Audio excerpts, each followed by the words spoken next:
सुधीजन, आप सभी अवगत हैं कि तत्वज्ञान और मंत्र से समन्वित विपुल और विस्तृत अर्थ प्रदान करने वाली एवं साधक वर्ग की रक्षा करने वाली विद्या को ही तंत्र कहा गया है।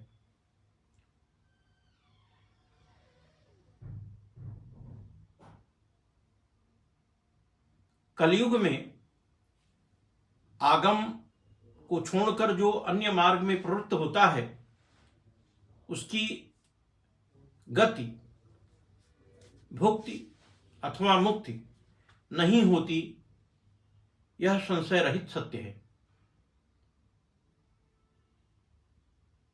छांदोग्योपनिषद में वर्णित जो मधु विद्या है वह पूर्णतया एक तांत्रिक रहस्य से भरा हुआ रहस्य है, जिसमें सूर्य की किरणों को मधुनाड़ी कहा गया, ब्रह्म को पुष्प के रूप में स्वीकार किया गया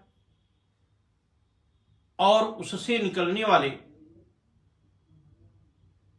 रस को अमृत के रूप में अंगीकार किया गया एवं तद विषयक जो गुह्यादेश है उसको मधुकर भ्रमर के रूप में निगमित किया गया है। वस्तुतः श्रीमदादि शंकराचार्य जी की दृष्टि में तंत्र विद्या परम शिव और आद्या शक्ति की वाणी है। इस सौंदर्य लहरी में जहां एक ओर श्री विद्या को अत्यंत ही गुह्य रूप में श्रीमदादि शंकराचार्य जी ने लिपिबद्ध किया है, वहीं इस स्तोत्र में काव्य कला की दृष्टि से और भाव पक्ष की दृष्टि से भी यह ग्रंथ अद्भुत बन पड़ा है। सज्जनों, आज मैं उसी सौंदर्य लहरी के 69वें श्लोक को आपके समक्ष रखने जा रहा हूं। श्लोक इस प्रकार है।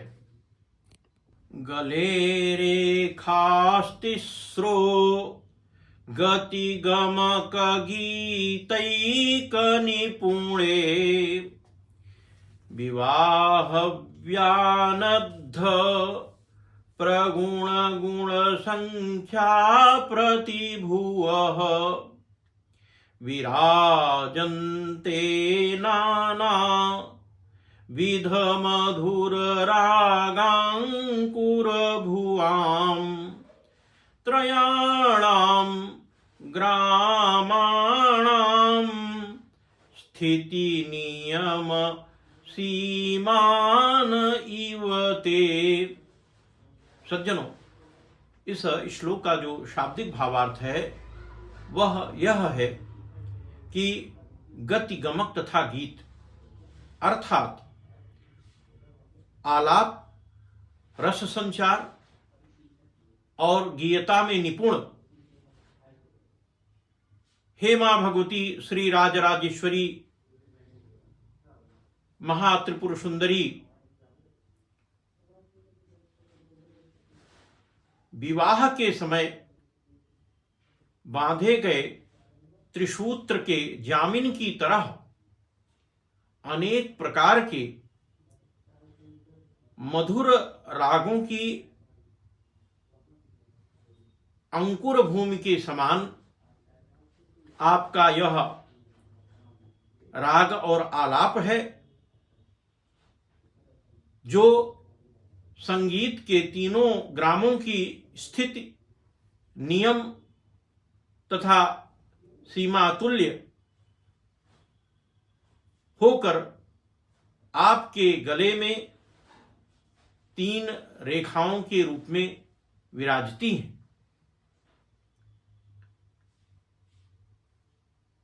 सज्जनों, इस श्लोक से निगमित होने वाला जो श्री यंत्र है, मंत्रज्ञों से विमर्श के उपरांत यह निगमित होता है कि एक बड़ा त्रिकोण बनता है।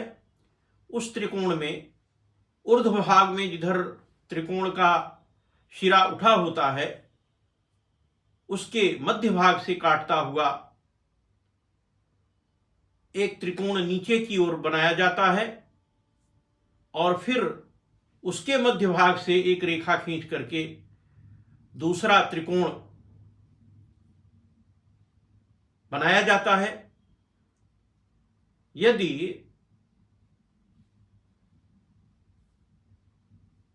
इस त्रिकोण को स्वर्णपत्र पर टंकित कराएं और उसके अंतः भाग में बने हुए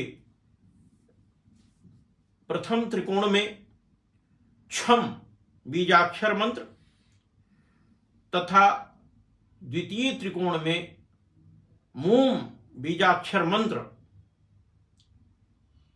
का अंकन कराया जाए और उसे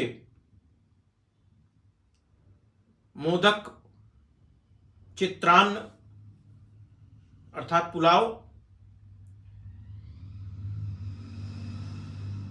फल एवं तांबूल आदि का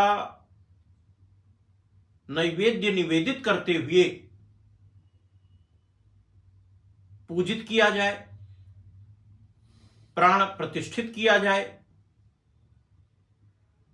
और इस श्लोक का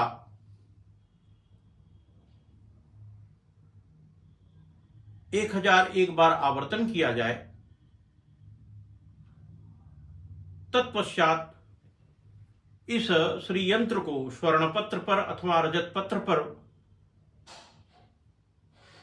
जो श्री यंत्र निर्मित हुआ है, सर्वांग विध पूजन के उपरांत यदि साधक धारण करे तो साधक को सर्वत्र विजयोपलब्धिर्भवति, सर्वत्र उसे विजय की प्राप्ति होती है। यह इस श्लोक का फलादेश है। धन्यवाद।